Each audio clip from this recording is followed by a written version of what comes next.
कोकणातील आंबा व काजू शेतकऱ्यांच्या प्रश्नावर गिरगाव चौपाटी ते वर्षा या मुख्यमंत्र्यांच्या निवासस्थानी मोर्चा काढण्यात आला होता. मुंबई पोलिसांच्या मदतीने मुख्यमंत्री देवेंद्र फडणवीस यांनी हे आंदोलन चिरडून टाकण्याचा प्रयत्न केला.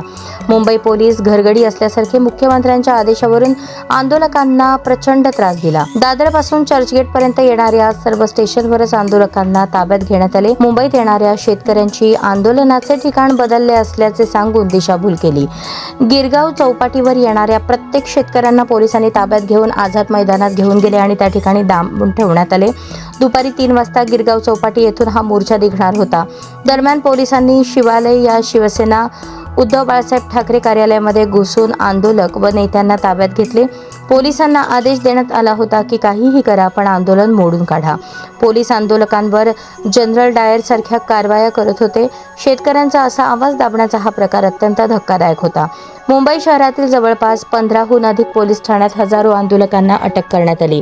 ज्या कर्तव्यात पोलीस आंदोलकांवर कारवाई करतात तो त्यांचा बाणा कधी अंमली पदार्थाविरोधात, गांजा कारवाई विरोधात, ड्रग्ज माफियांविरोधात, मटका, अवैध दारू विक्री विरोधात कारवाई करताना दिसली नाही. त्या ठिकाणी राजरोसपणे हप्ते घेऊन तरुण पिढी बर्बाद करण्याची सुपारी घेतली आहे असा आरोप राजू शेट्टी यांनी केला आहे.